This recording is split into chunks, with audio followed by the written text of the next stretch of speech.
Hi everybody, Jeremy here. I am so excited to join you all today to talk about the show Atlanta. So this presentation is sort of an addendum to our most recent Curious Immersions.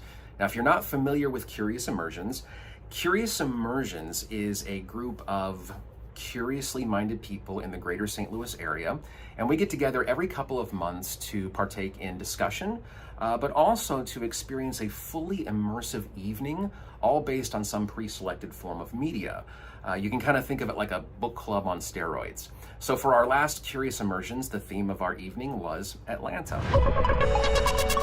Welcome to Atlanta. You don't have an alligator. That's the alligator man. Hey, my fault, bro. I'm gonna pay you back, man. Life itself is but a series of close calls. Oh.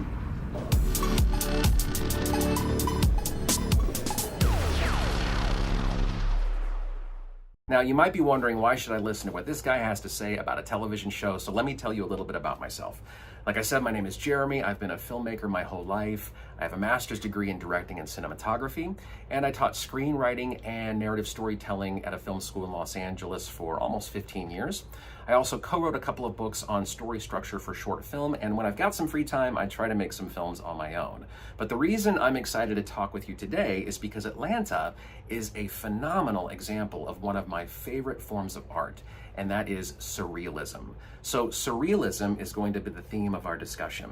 So today we're going to talk about surrealism and also one of its very important subcategories, but we'll get to that here in a little bit. Now, for those of you who haven't seen the show, fair warning, there will be some spoilers today, but I'll try to leave the big ones out. And for those of you who've seen the show, you know what I'm talking about. So before we begin, let me give you an overview of the show. So the story of Atlanta follows protagonist Ernest Marks, who goes by Ern for short. It's a very apt name since he spends the majority of the series trying to earn marks to get ahead in the world. So Ern's cousin, Alfred, played by Brian Tyree Henry, is an aspiring rapper who goes by the alias of Paperboy. So the catalyst of the story occurs in episode 1 when Paperboy's first single, Paperboy, becomes a hit. So Alfred hires his cousin Ern to be his manager, and they begin their journey of navigating the local rap scene in Atlanta, along with friend and homespun philosopher Darius Ease, played by Lakeith Stanfield. Ern's on and off again girlfriend Vanessa, played by actress Zazie Beetz, and daughter Lottie round out the rest of the cast. So for 4 seasons, we watch the characters navigate their way from the bottom of the social ladder to the top, and at first glance, Atlanta seems like a pretty standard dark comedy, but the show quickly reveals its cards in the very first episode when Ern has an encounter on a bus with a man named Ahmad White, who, coincidentally, bears a striking resemblance to the giant from the show Twin Peaks. It is happening again. Both characters are purveyors of insight and knowledge, and they are projections of the protagonist's inner wisdom. At first, the narrative remains pretty fixed in reality, but as the show progresses, the surrealistic nature of the story permeates everything.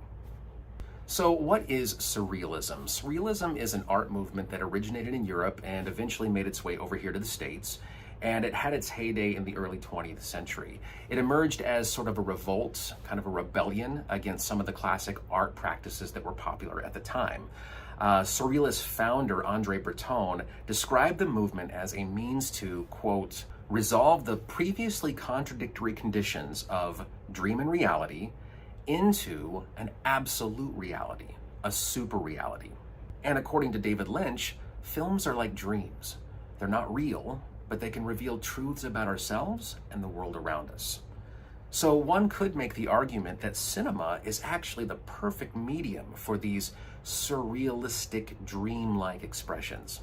So surrealism paralleled the work of Sigmund Freud and later on Carl Jung, 2 individuals who recognized the power of dreams, the ability of our minds and our psyches to conjure up incredible vivid imagery that symbolizes the deeper inner workings of our subconscious. And just like the nonsensical nature of our dreams, surrealism also doesn't really care all that much about logic. I love this quotation by French filmmaker Robert Bresson, who said, "I'd rather people feel a film before understanding it." Surrealistic films are not made to be understood. They are made to be felt and experienced. Now, it does take a little bit of practice to engage surrealism, especially if you're not used to it. Our human minds have been commandeered by Aristotelian thinking, where we're constantly seeking out logic and reason in everything we experience.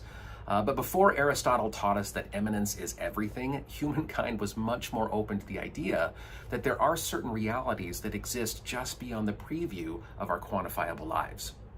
Now, we can't talk about Atlanta's surrealism without mentioning one of my favorite and most important characters in the show, Darius Ease. He is unapologetically my favorite character, and in many ways, he's sort of the glue that holds the entire narrative together. He reminded me a little bit of Lieutenant Garland Briggs, also from the show Twin Peaks. Both of these characters seem to know just a little bit more than everybody else in the story, and they seem to have one foot in the surreal world and one foot in the real world. Is this real? No. No, it is not. And while most of the characters in Atlanta are caught up in the fever dream of the narrative, Darius never loses his cool, and sort of like a Tibetan monk, he seems to be at peace with whatever might happen. And in the show, he serves as sort of a guide for the other characters, bridging the dream world with the real world, and he also does that for the audience as well. So as odd as Darius's character is, he in many ways is the only thing in the show that actually makes sense. So anytime we as an audience member get lost in the show's surrealism, all we have to do is turn to Darius to ground us. So for those of you who've seen the show, one could say that Darius is our thick Judge Judy. Now, it would be really easy to just take the show Atlanta, stamp the label of surrealism on it, and be done with it. But I actually want us to look a little bit deeper. The show Atlanta actually exists in a subcategory of surrealism called Afro-surrealism. And Afro-surrealism and surrealism share a few things in common. They both use nonsensical imagery and abstract story concepts to reveal something hidden underneath the surface. But whereas surrealism attempts to uncover and unravel the inner workings of the human mind, Afro-surrealism attempts to shed light on the plight of the African diaspora. And in this case, specifically people who have been forcefully removed from Africa against their will. Now, one of the most important tenets of Afro-surrealism is the idea that the past is the present. For many European Americans, slavery is something in our distant past. So antebellum symbols like statues of Confederate soldiers, the Confederate flag, they all seem like vestiges of a bygone era. But for the African American, these symbols represent something that isn't history at all. It represents a story that's still actively being told, and they're feeling the effects of this story every single day of their lives. So for a white person, a statue of a Confederate soldier seems like part of our history. Sure, we may acknowledge that it's an ugly part of our history, but it's in the past. It's over and done with. But for the African American, that statue represents what they experienced in line at the grocery store today. So this idea that the past is still our present is what Afro-surrealism tries to address. Now, Atlanta does not shy away from its inherent racial rhetoric. In fact, it leans very heavily into it.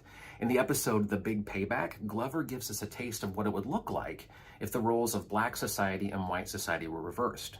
And in the episode Rich Wigga, Poor Wigga, we see what racial tension looks like within the black community itself. Now, coincidentally, these two episodes that I just mentioned are considered standalone episodes, which is very much in keeping with surrealism.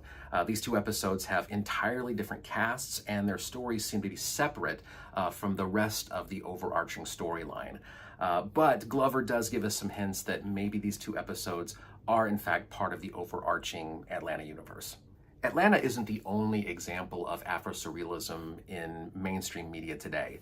The movie Get Out, directed by Jordan Peele, Toni Morrison's book Beloved, which was adapted for the screen by the Silence of the Lambs director Jonathan Demme, and Beyonce uses Afro-surrealistic motifs in many of her music videos.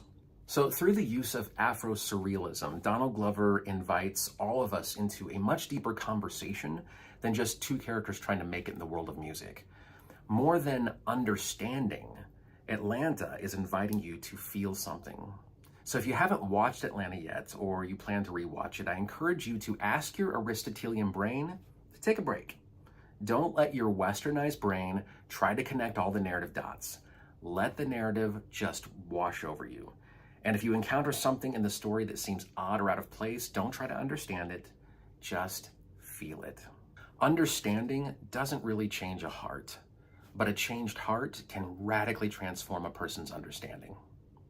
All right, that's it for Atlanta, everybody. Thank you so much for watching, and I hope to see you soon at a future Curious Immersions. Bye, everybody.